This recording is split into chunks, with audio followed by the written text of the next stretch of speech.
I've quit the film industry.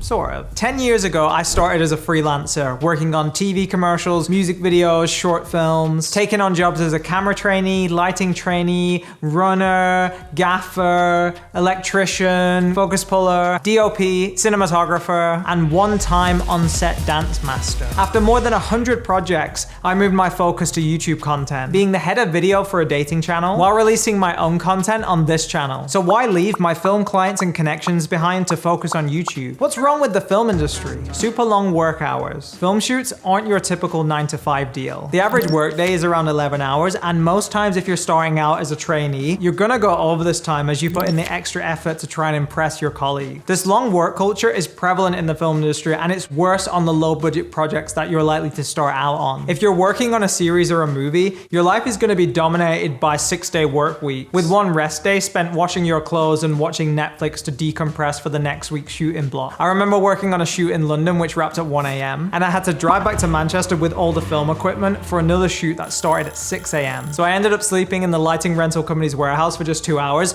before spending another 12 hours on another set. Pretty brutal, right? Early on, you'll just want to say yes to every opportunity like this because the money is okay, and you never really know when you're gonna meet someone who will be responsible for getting you on many more film shoots in the future, and therefore helping you get your rent paid. There's something to be said for using these long shoots as a test to see whether you actually really do like working in the film industry. Because not being able to hack these long working hours means you probably never will, even if you become that fancy director or cinematographer. So get used to those super early morning starts and night shoots because you're not going to be able to avoid them. There's no clear path up the industry. Unlike becoming a doctor or a lawyer where there's very clear steps to build a career within these professions, the film industry is all over the place. You can work full-time for a production company, self-fund your own short film that wins that big festival award, greenlighting your first feature film. You can freelance as a camera trainee before slowly making your way up to become a cinematographer. The list of all these different directions is pretty much infinite. This uncertainty may be too much for you, as it's easy to be filled with the anxiety of whether or not you're even on the right path to become that big shot director that you've always wanted to be. Couple this with your need to pay the bills and to turn down jobs in order to have more time to work on low budget or freebie projects within a role that you've actually dreamed of doing for a living. And it's a lifestyle not for the faint-hearted. I'm trying quite a different path than most filmmakers by creating YouTube content, sharing my filmmaking knowledge with you guys, with the aim of this leading to monetary and project opportunities, which appears to be possible with creators like Danny Gewirtz funding his first feature film with the help of his YouTube audience, and Peter McKinnon having shot commercials for big brands like DJI and Ford, principally due to his large YouTube following. There's no right or wrong path to get to what is defined as being successful in the film industry, because only you can decide a metric for this, and for what suits the kind of lifestyle you want to set up for yourself in what is a really challenging industry. You need some money to make something good. Regardless of the fact that we now all have 4K capable cameras in our pockets,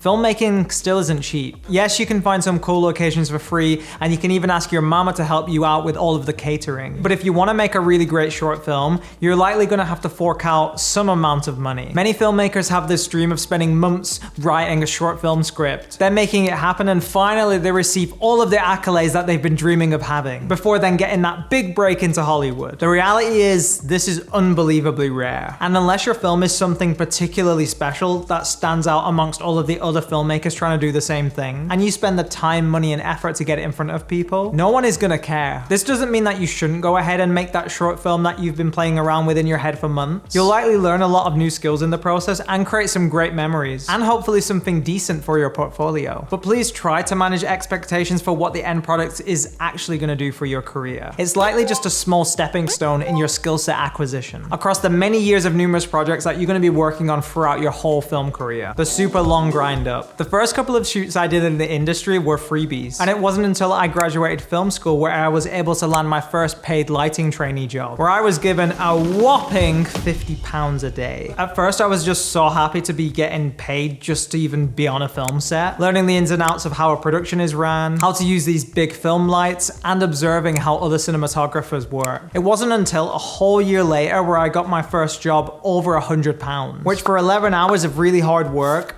isn't really that much money. We're all too nice as creatives, and the fact that we get paid any sort of money at all to do what we feel is our passion is great in the early phases, so much so that we're willing to work our asses off for very little compensation. And some production companies and clients, not all, are aware of this and they're gonna take advantage of you because of it. So much of this industry relies on you being flexible. So if you wanna move to that big city where all the filmmaking is happening, you still need to figure out a way to support yourself financially. You get a part-time job at a coffee place, but then when the phone rings with a producer on the line asking if you're available for a shoot in the next 2 days, you have to say no because it clashes with your coffee shop job. I was super fortunate to be able to say yes to pretty much every project because I chose to live back home with my mum, about an hour outside of Manchester, and I just travel into the city whenever I had a shoot going on. There just wasn't any way I could have supported myself entirely from these early low-paying gigs. But then deciding to live at home with your parents is a sacrifice that some of you won't be willing to make, or even to have the means of getting this kind of financial help from your parents to help pursue your creative career. Unless you can land some kind of fixed wage while working for a production company, and then in your free time you make your own stuff and also work on other freelance projects. This lack of security in the freelance lifestyle just might be too much to handle, being tied down to a city/country. If you're happy with the country or city that you're living in right now, this might not seem like a big issue. But the film industry is about who you know, or rather who you get to know in the particular place that you're living. Which is great because once you've put in the years of hard work to build up a solid network, and if your skills are constantly improving, you're gonna get most shoots from this regular pool of clients. But what happens when you feel the calling to try out a different city or country? Well, then you're instantly filled with the dread that all of those contacts that you've been building up,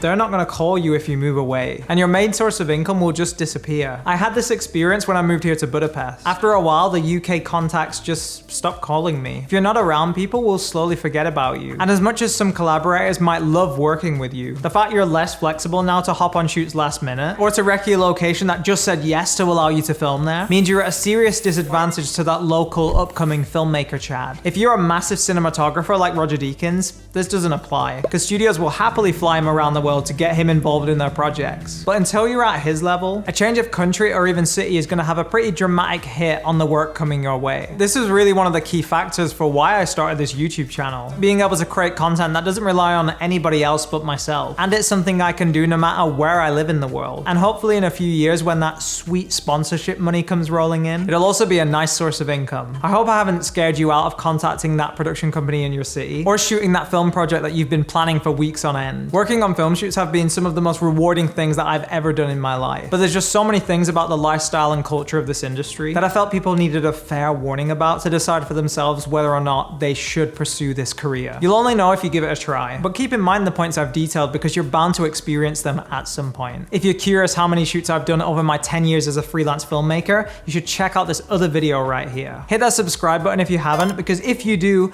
Roger Deakins is gonna let you live in his Hollywood mansion rent-free. I'll never talk to you again if you don't. Maybe. Thanks so much for watching. I'll see you in the next video.